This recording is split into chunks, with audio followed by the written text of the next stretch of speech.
That was a song. What luscious lips. Amongst other things. Crichton was a very lucky man. Where is it? Gone. Gambled and lost. How unfortunate you must lose as well. Poor Aaron has gone through so much on this show, and it was part of the appeal of taking the role in the first place. I just felt that she had an incredible arc, potentially. And that was probably realised in season 3, which was the hardest year for Aaron emotionally, and for me as an actor, an incredible opportunity. So in that season, she chooses to go over to Talon with one of the Crichtons who's been cloned, falls in love with him, meets her mother, who is chasing after her, has to walk away from her mother's assassination because she knows that her mother has to be killed, only to find after John has died, the love of her life, practically in her arms, that her mother is still alive. Surprised to see your old mum? This isn't quite the family reunion you'd imagined. So I'd say in The Choice, Erin goes through such an incredible myriad of emotions, but seemingly is so numb that she can't even take on the magnitude of it. Was it easy to be a hero? Leave me behind. You never think you're gonna die. I didn't know. You did? No. Yes, you did.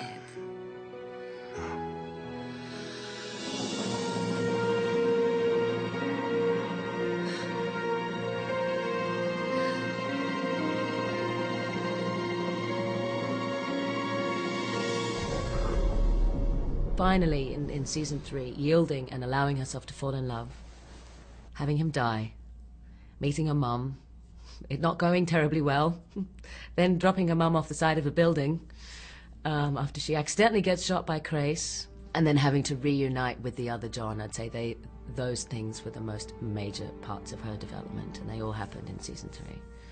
Apart from meeting him in the first place and no longer being able to be a peacekeeper, that's probably the other milestone.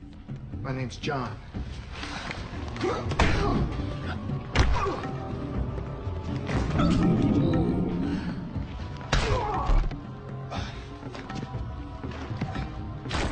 What is your rank and regiment? Exactly how much time have you spent with this human? Hold, alien, hold. Present hands. Not a lot. Not much at all. Hands now! Because, as you know, Peacekeeper High Command has very clear parameters regarding contact with unclassified alien life forms. You may have very well exceeded those parameters, Officer Soon, which No, would make sir, you irreversibly contaminated. No, sir, Take them away. Take them all away. I think David Kemper and Rockne O'Bannon and Brian Henson had some ideas about where they wanted the show to go, and I think Sci-Fi Channel definitely had some input as well.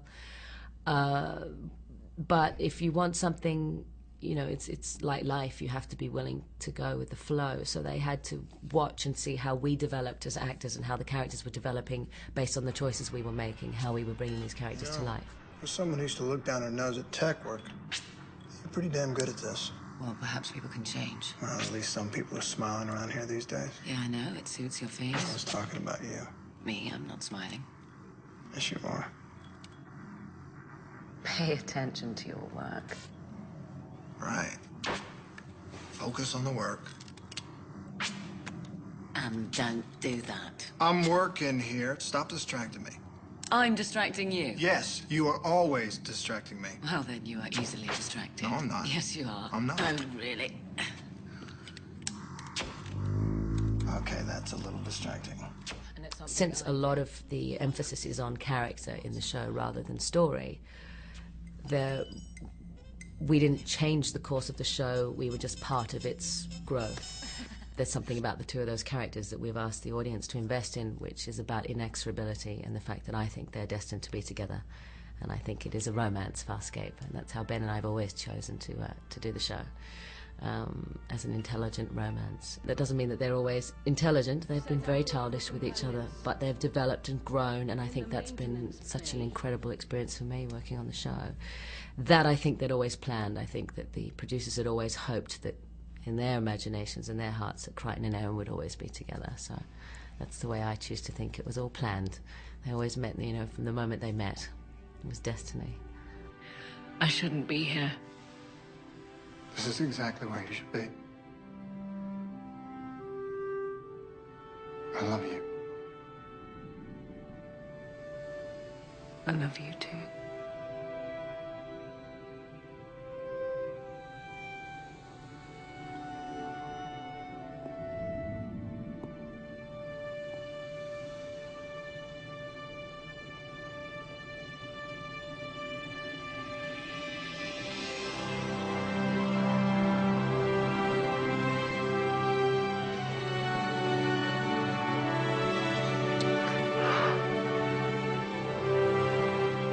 Ben and I made a decision that we wanted to pull out and expand on as many romantic elements of the storytelling on Farscape as possible.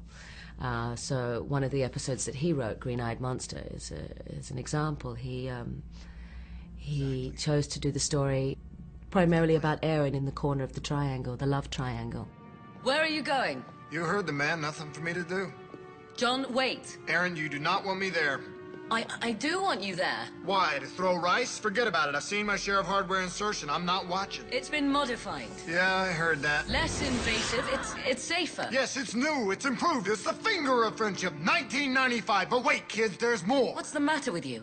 This is the right thing to do. For who? For all of us. He needs my help to control Talon to get us out. Aaron, do what you have to do. I will. Fine, but do not sugarcoat it for me. Right thing to do, my ass. And what's that supposed to mean? It means that you do things the way you want to, when you want to, with who you want to do them. It's got nothing to do with what I want. It's always about what you want. So there are a lot of elements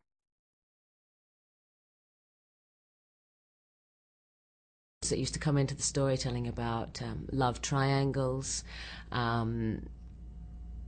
sometimes unrequited love. That was a major theme with Grace and Aaron. The man who sort of basically deems her irreversibly contaminated witnesses in the flashback of the way we weren't, as we learn that she had basically ratted on her lover to get promoted. Back to Prowler detail.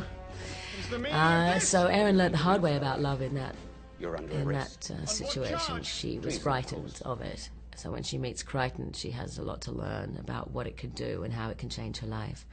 And then when he dies, it almost destroys her, and she goes back to being what she knows, which is a cold, hard peacekeeper, because it's the way they've always been trained. So it's a really interesting, thematically, the concept of love in the story is fascinating, because it's about a woman who's been told she's not allowed to. And then despite herself and despite everything, she cannot help but fall for this man who softens her and teaches her how to actually love properly, if there is a proper way to love. And then, you know, the themes with Dargo and Chiana and everything comes at a cost. That's the other thing about love on Farscape. There's always a price to pay, and you always have to make a choice between one person or another, and you choose one person and the other person will die, or they'll be heartbroken, or there'll be some intergalactical disaster of, you know, the proportions and the scales were always huge on the show. So, yeah, love was always at the center of a very dynamic story. I had this life. I liked it. It had rules. I followed the rules.